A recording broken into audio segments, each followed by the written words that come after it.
यो नः प्रचोदयात्। ॐ विश्वानि देव सवितर्दुरितानि पराशुभ यदभतं कन्यया शुभ। तू सर्वेश सकल सुखदाता ज्योत स्वरूप विधाता है। उसके कष्ट नष्ट हो जाते जो तेरे धिंग आता है। सारे दुर्गुण दुर्व्यसना से हमको नाथ बचा ली गए। मंगल में गुण कर्म पदार्थ प्रेम सिंधु हमको दीजिए। मंगल में गुण कर्म पदार्थ प्रेम सिंधु हमको दीजिए। एक गीत मेरे साथ सभी लोग गाएंगे। आप बहुत देर से मौन बैठे सुन रहे हैं। केवल आप भी कुछ बोलिए। आपकी वाणी पवित्र हो, आलस भी दूर हटे। जीवन दिया जिन्होंने संसार के लिए। अब ताली बजे एक साथ बोलेंगे। जीवन दिया जिन्होंने संसार के लिए। एक बार तो हाथ उठाओ उन श्री राम के लिए। एक बार तो हाथ उठाओ उन श्री राम के लिए। जीवन दिया जिन्होंने संसार के लिए। एक बार तो हाथ उठाओ उन श्री राम के लिए।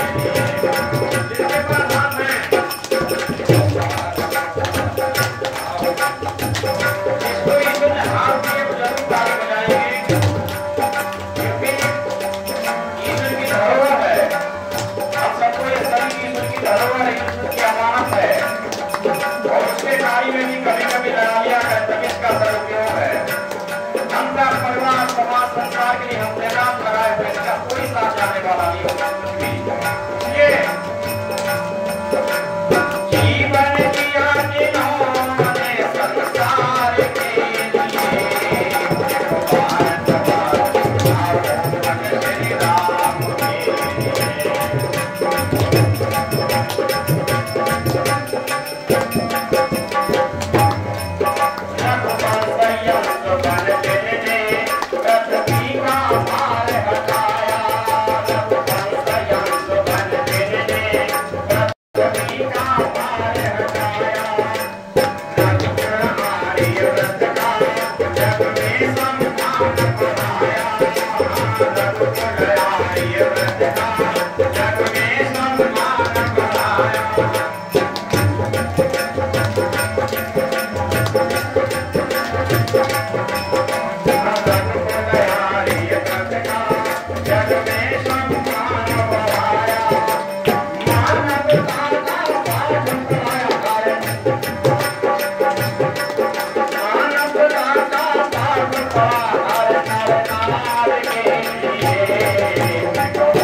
के लिए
का नाम दे रहे।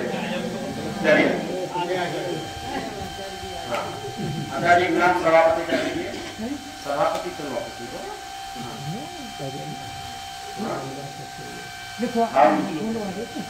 रामदास सक्सेना जी 30 रुपए 50 रुपए है।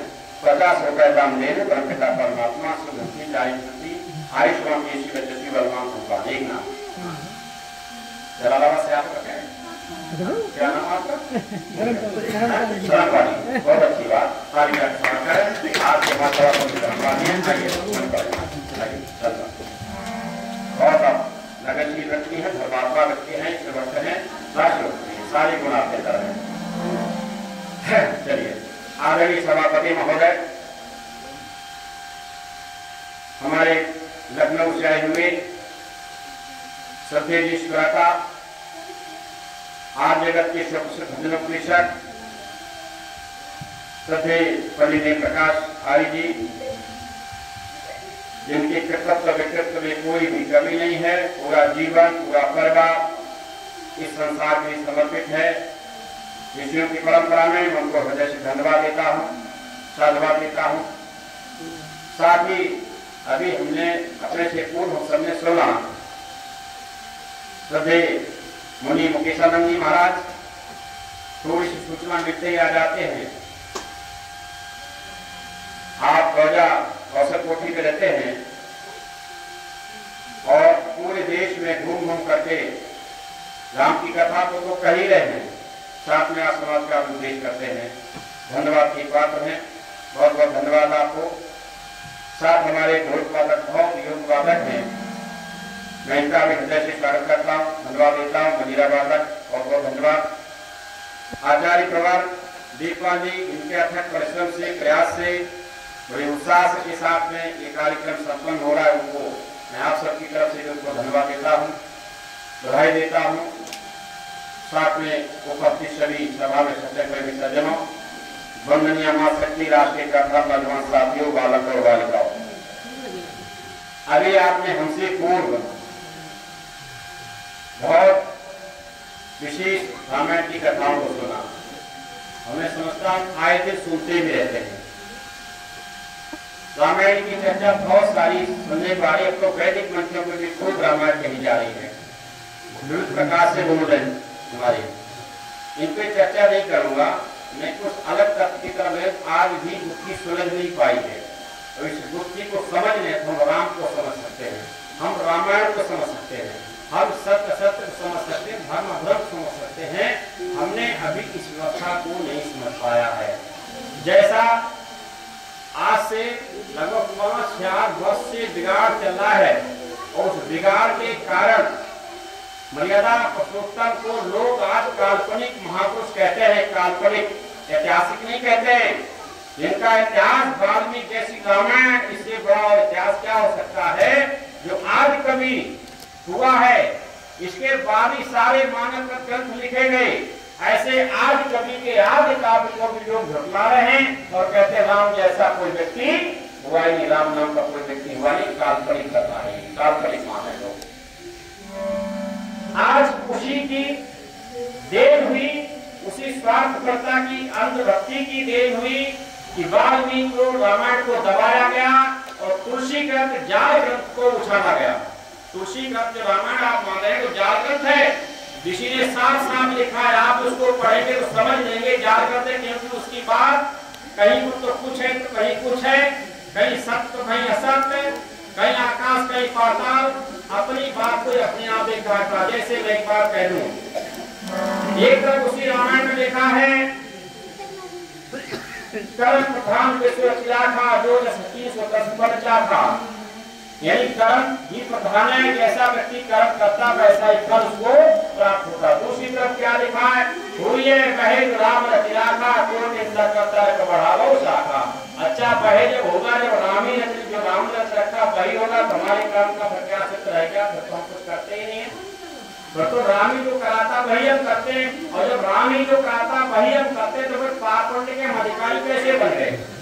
फिर पाप पुण्य हमें तो नहीं लगना चाहिए, हम कुछ कहेंगे नहीं। जैसे ये माइक है, ये स्वयं नहीं बचता, ये स्वयं इसकी शक्ति बनने की नहीं है, ये किसी व्यक्ति ने इसको बनने योग्य बना दिया, इसमें ऐसा यंत्र फिट कर दिया, ये लोहा ध्वनि विस्तार का काम करने लगा।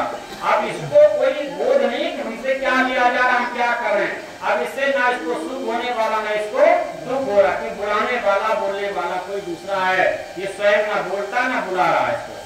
ऐसे ही अगर राम ही हम सबसे करा रहा है, वो ईश्वर सबसे सब कुछ करा रहा है, तो हमें पाप पुण्य स्वर्ग नरक हमें प्राप्त नहीं होना चाहिए, क्योंकि वो न्यायकारी है, परमात्मा न्यायकारी, कभी गलत हमसे कराता ही नहीं है। और जब हम गलत नहीं करते तो हमें भोग योनियों में क्यों जा रहे हैं। फिर गधा घोड़ा भैंस कीड़े मकोड़े के तमाम तरीके के भोग योनि, 84 लाख भोग योनियां हैं, जो जीव भोगते भोगते कल्पांतरों से भोग रहा है, उससे नहीं निकल पा रहा है, तो हमें भोग में भोगाया जा रहा है। इसका मतलब परमात्मा भी अन्यायकारी है नहीं है। इसलिए ऐसे जार ग्रंथ को आज हमने खूब सुना, हम सुनते लगातार रहते हैं, इससे कोई लाभ होने वाला नहीं। हम अभी तक ये निश्चित नहीं कर पाए कि राम का जन्म कब हुआ था। राम का जन्म मानते सब नवमी तिथि थी, चैत मधुमास का महीना था, यही तिथि थी, लेकिन ये कब तिथि थी, कितने वर्ष बीत गए, इसका कोई भी आर पार अभी तक नहीं। कोई कहता कितना 9 लाख वर्ष केवल हुई है राम को, यानी पीछे त्रेता चला गया तभी राम को जन्म हुआ। कोई कहता राम का तो जन्म महाभारत पहले हुआ, राम महाभारत के बाद हुए, ऐसा भी लिखा है, महाभारत में लिखा गया। महाभारत के बाद राम की कथा बनेगी, राम महाभारत बाद हुए, महाभारत पहले हुआ है, ऐसा भी लोग कहते हैं। ईसाई अगर धर्म की बात करें, ईसाइयत तो अंग्रेजों का जो विज्ञान है वो 6000 वर्ष इस संसार की आयु समझ रहा है। कितनी वर्ष समझ रहा है? केवल 6000 वर्ष। 6000 पूर्ण संसार में कुछ था ही नहीं, 6000 ही संसार की आयु 6000 लगभग वर्ष से हुई है। उनका कथन ऐसा है, जिसकी हमारा सब कुछ आंख मीच के मान बैठे हैं कि अंग्रेजी जो पढ़ा रही वही सही सब कुछ पढ़ा रहा है। अंग्रेज ने जो विज्ञान जाना वही सब कुछ सत्य जाना, बाकी कुछ भी सत्य नहीं है। वो क्या कह रहा है, संसार की आयु कितनी हुई है? केवल 6000 वर्ष हुई है। तो हम कितना कहते हैं? 1 अरब 97 करोड़ 49 लाख, कितने? 49 लाख 53,100 कितना 26वां वर्ष शुरू हो चुका है। लगभग 2 अरब वर्ष सृष्टि की आयु को हो, कितनी सृष्टि की आयु हो गई? 2 अरब वर्ष लगभग होने जा रहे हैं। और ये चले कितने दिन? 425 करोड़ वर्ष तक ये चलेगी सृष्टि। अभी आधी सृष्टि की आयु नहीं हुई है, इतना पुराना है। और ये कलयुग का चल रहा है मालूम। अब शंकर सारे पंडित लोग पढ़ते हैं, तत्सद ब्रह्मणो द्वितीय काव्य श्री वैवस्वत मंत्री अष्टाविंशत तमे वे कलियुगे कल प्रथम जने, अष्टाविंशत कलियुगे कल प्रथम जने, कलियुग का प्रथम जन। और अष्टाविंशति यानी 28वां कलयुग चल रहा है। कैसा? एक 28वीं चतुर्युगी का 28वां कलयुग चल रहा है। यानी सृष्टि को 28 बार सतयुग त्रेता द्वापर सब गुजर चुके हैं। 28वीं चतुर्युगी का ये 28वां कलयुग अंतिम कलयुग चला, इतने दिन हो गए। तो राम के जीवन को कितने दिन हुए हैं मैं आपको प्रमाण देता हूँ। त्रेता युगे चतुर्विशे रावणस्य तपसा क्षयात राजन दशरथी प्राप्त सगाह क्षयमीयवान, अर्थात आचार से पतित होने के कारण रावण 24वें त्रेता में दशरथ नंदन श्री राम के साथ युद्ध बांधवादों से मारा गया था। कौन से त्रेता में? 24वें त्रेता में। 28वां त्रेता चला ये 24वीं चतुर्युगी के 24वें त्रेता में राम रावण युद्ध हुआ था। इसके पश्चात कितनी बार चतुर्युगी बीत चुकी? 4 बार चतुर्युगी। चौथी चतुर्थी का ये अंतिम कलयुग चल रहा है। इतना समय गया। कितना समय गया?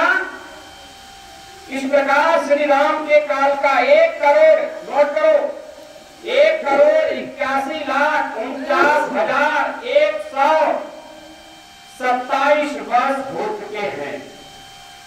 कितने?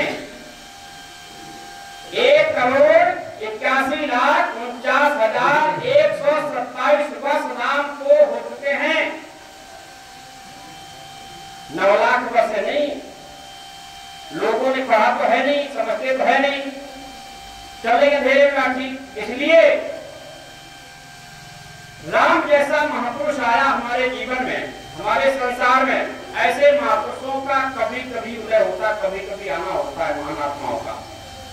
मर्यादा पुरुषोत्तम आए, मर्यादा पुरुषोत्तम के व्यक्तित्व में एक आदर्श पुत्र छिपा हुआ था, उनके व्यक्तित्व में एक आदर्श पितृ भक्त छिपा हुआ था, उनके आदर्श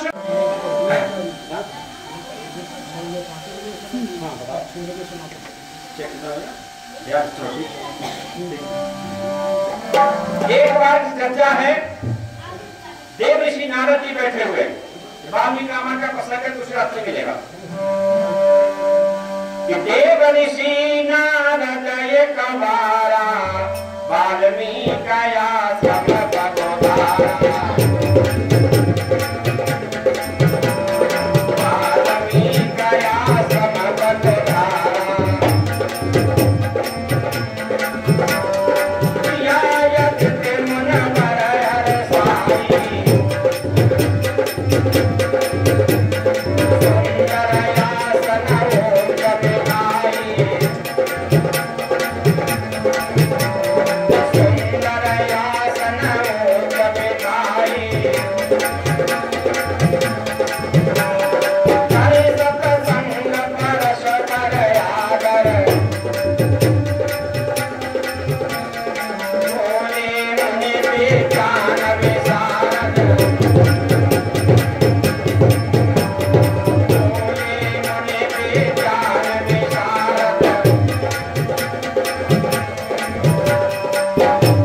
सब रामायण को लिखा, उसका थोड़ा सा प्रसंग संक्षिप्त में सुना रहा हूं।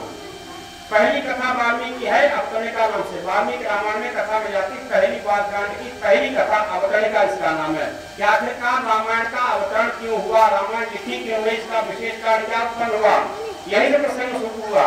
नारद जी एक बार पहुंच गए वाल्मीकि आश्रम पर। वाल्मीकि ने देखा कि देव ऋषि नारद मेरे आश्रम पधारे हुए, अपनी शिष्य मंडली के साथ अपने आसन से उठ करके दरवाजे पर भेंट लिया जा करके बड़ा स्वागत आदर सम्मान के साथ देव ऋषि नारद को अपने स्थान तक लाए। उच्च आसन पर, सुंदर आसन पर उनको बैठाया और विज्ञान के विशारद, कौन था विज्ञान विशारद? महर्षि वाल्मीकि। जिन लोगों ने ये भी कहा है महर्षि वाल्मीकि लुटेरे थे, आप वाल्मीकि रामायण को पढ़ेंगे, बहुत बड़े वैज्ञानिक थे, बहुत सारी डिग्रियां उस वर्तमान के समय में नारद के समान किसी के पास योग्यता की डिग्रियां नहीं थी। इतनी डिग्रियां उनके पास थी, विद्याएं थी, आदि किसी महापुरुष के पास ये विद्याएं नहीं थी उस जमाने में। ऐसा वो देव ऋषि नारद जब पहुंचे, विशारद विज्ञान विशारद जब वाल्मीकि के यहाँ, लोग वाल्मीकि को लुटेरा बताते हैं और उसी वाल्मीकि रामायण में सिद्ध होती बात, जब महारानी सीता को साक्षी प्रस्तुत करते राम के सामने, सीता पवित्र है, लंका के बाद में उनको बस बन दिया जाता, बाद में भेंट जब सीता होती है लकुशकांड में जाकर के, तो वहां पर सीता जब आगे आती हैं तो सीता की साक्षी देते हैं महाराज वाल्मीकि और वो कहते हैं, हे राघव, मैंने यदि पूरे जीवन ईश्वर को साक्षी मान करके शपथ के साथ कहता हूँ, मैंने पूरे जीवन में कभी कोई पापाचार नहीं किया, कभी कोई दुराचार नहीं किया, कभी कोई निकृष्ट कार्य नहीं किया, मैंने सदाचार धर्म कार्य किया, परोपकार किया। यदि मैं झूठ बोलूं तो मेरे सारे जीवन के पुण्य कर्मों का पुण्य समाप्त हो जाए। मैं सत्य जो भी कहूंगा सच्ची को, सत्य अलावा कुछ नहीं कहूंगा। सीता पवित्र है, सीता पवित्र है। अपनी साक्षी स्वयं पेश करते, मैंने कोई दुराचार नहीं किया। ऐसे महापुरुष को क्या लिख दिया गया कि वो तो लुटेरा थे और उनको इतना बोध नहीं था कि जो राम राम भी कह सकते थे।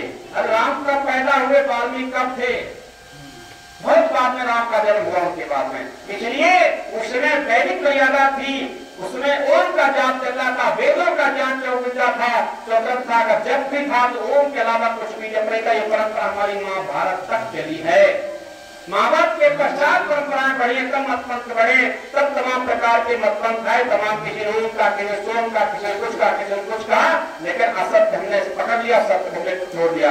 इसलिए जब नारद जी वहां पहुंचे हैं सत्याग्रह उच्च आसन पर बैठाला है। दोनों महापुरुषों में सत्संग परस्पर होने लगा। सत्संग करते करते एक प्रश्न कर दिया किसने? ऋषि वाल्मीकि ने। क्या कहा? स्वाध्याय तप में निरत भक्ताओं में ज्येष्ठ करो पूर्ण मंत्र मम मुनियों में मुनि श्रेष्ठ। हे मुनि श्रेष्ठ देव नारद जी, आप से एक मेरा प्रश्न है, उसका बहुत दिनों से मेरे अंदर चिंतन चल रहा है, मनन चल रहा है, उसका मुझे उत्तर नहीं मिल रहा है।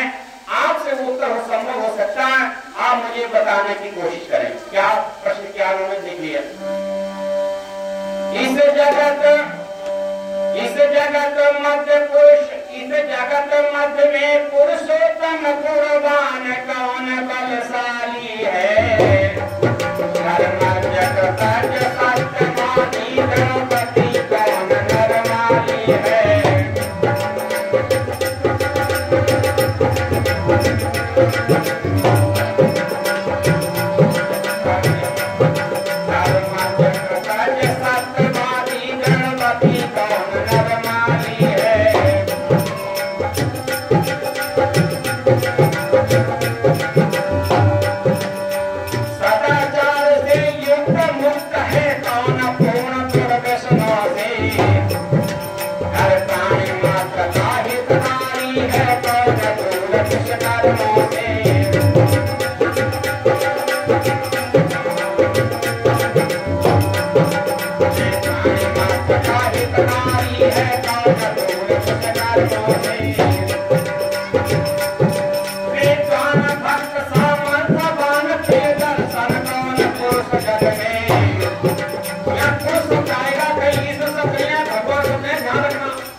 निष्काम भाव से करता हो, ऐसे दिव्य गुण युक्त पुरुष को मुनिवर मैं जानना चाहता हूँ। इस पवित्र मनोविलासा को साकार बनाना चाहता हूँ। ऐसे गुणों से, दिव्य गुणों से युक्त कौन पुरुष है, मैं ऐसे पुरुष के विषय में जानना चाहता हूँ। कई महत्वपूर्ण से मैंने ये प्रश्न किया है, अभी तक इसका कोई उत्तर मुझे नहीं वापस दे सका है। हे देव ऋषि नारद जी, आप इस उत्तर को दे सकते हैं, क्योंकि ऐसे नर की खोज में पूर्ण आप सामर्थ्य करते हैं, त्रैलोक में सदा आप आवत, आप सामर्थ्यवान हो सकते हैं ऐसा उत्तर देने में, कि तीनों लोकों में आप भ्रमण करते हैं, आप तीनों लोकों में जाना आना हर सर्वत्र संसार होता आपका है। इसलिए मैं आपसे ये प्रश्न चाहता हूँ, आप इस प्रश्न का उत्तर दे सकते हो। आप इसी प्रश्न को साधक पढ़ेंगे वाल्मीकि रामायण को, तो कहते तपा स्वाध्याय नृत तपसी वांगवदा वरम नारदम परिपक्ष प्रच्छ वाल्मीकि निपुंगवम। तप और स्वाध्याय वक्ता में चतुर्वेद मुनियों में से नारद जी से तपसी वाल्मीकि ने पूछा, भगवान इस समय में पूर्वांश पूर्वी धर्मधिकता सत्यवादी द्रौपदी कौन है? चतेन चाकोक्ता सर्वभूतेषु मोहिता विद्वानता का समुद्रच्च कश्च का प्रियदर्शनः। सदा चासीत सब प्राणियों का हित करने वाला विद्वान सामर्थ्यवान प्रियदर्शन सुंदर पुरुष कौन है? आत्मवान को जित क्रोधो दुखिमान को अनसूई कहा, कस्य विभायति देवाश्च जात रोष्य संयुगे। मन पर अधिकार रखने वाला, धैर्य युक्त, काम क्रोध को जीतने वाला, कांति कृष्ण ईर्ष्या का, किसी की निंदा न करने वाला एवं युद्ध में पुत्र होने पर देवताओं को भी भयभीत करने वाला कौन है? एतच्च हम श्रोतम परम कौतूहलम हिमे मैस्यतेम समर्थो वसी जात में मुदिम नरम। हे मैसे ऐसे गुणों से युक्त व्यक्ति के संबंध में जानने की मुझे उत्कृष्ट अभिलाषा है। आप इस प्रकार के मनुष्य को जानने में समर्थ हैं। ऐसे दिव्य गुण युक्त पुरुष के विषय में मैं जानना, किसके विषय बताया? भगवान के विषय में, ईश्वर के विषय में। ऐसे दिव्य गुण युक्त पुरुष के विषय में जानना चाहता हूँ, जो उन्हें पूर्व गिनाए। सुत्वा चैत्योलोक्यो वाल्मीकि नारदो वचः श्रुत्यामितो चामंत्र है प्रहिष्टो वाक्य गंभीर। महर्षि वाल्मीकि इस वचन को सुनकर तीनों लोकों का ध्यान रखने वाले देव ऋषि नारद जी ने उन्हें संबोधित करके कहा और फिर प्रसन्नता पूर्वक बोले। जब उनकी उत्तर को समझा तो चिंतन किया कुछ समय, तत्पश्चात बोले। क्या उत्तर दे रहे देखिए, समय क्या लेगा? देव ऋषि नारद यूं बोले, सुन लो बात हमारी, हरि ठाकुर वंश में पुरुषोत्तम श्री राम से चतुरधारी।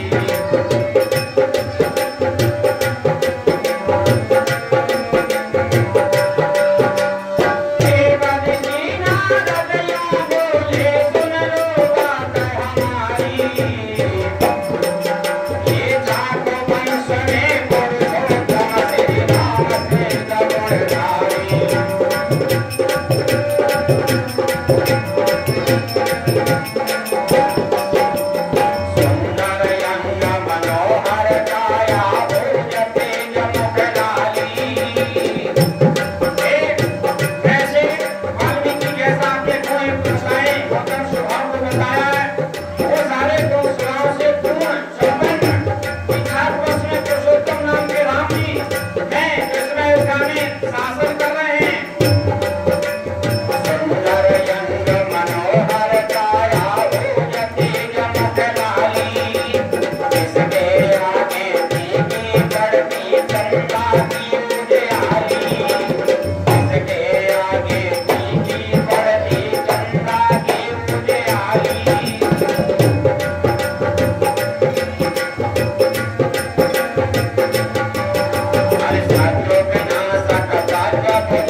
योग साधना नित्य समाधि लगाती धर्म निष्ठ सतगति महात्मा की श्रेणी में आने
ये गीता प्रेस की रामायण में दे रहा हूं, अन्य कहीं नहीं।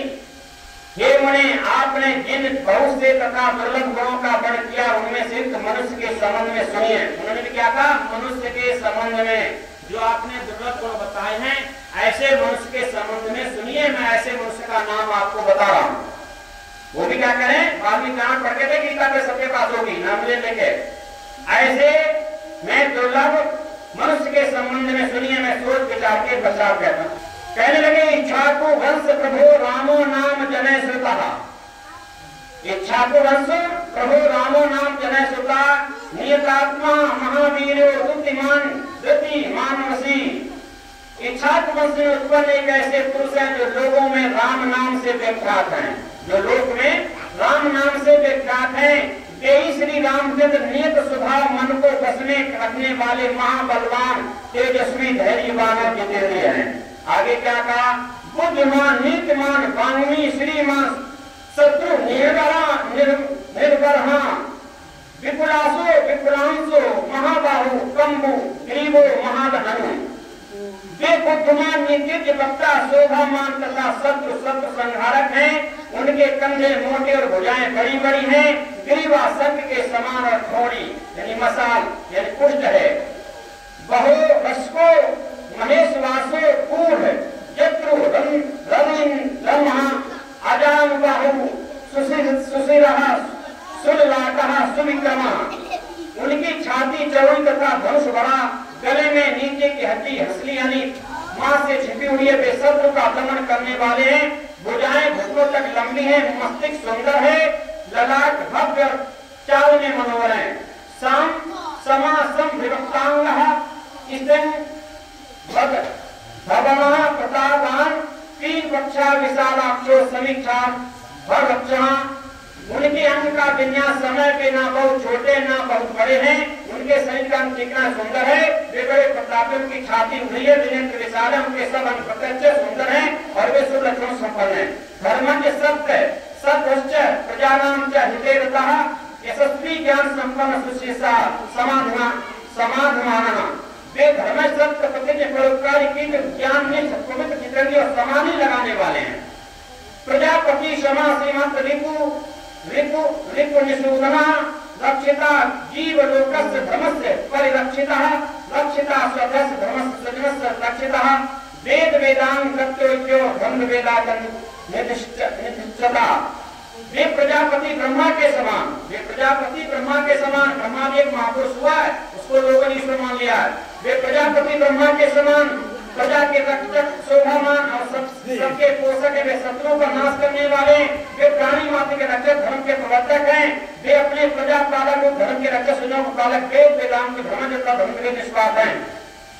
वे सब शत्रुओं के तत्वदर्शी भली भांति जानने वाले उत्तम समझ से युक्त प्रिय प्रतिभाशाली सर्वप्रिय सज्जन कवि दीनता दिखाने वाले लौकिक तथा पालक क्रियाओं में कुशल है।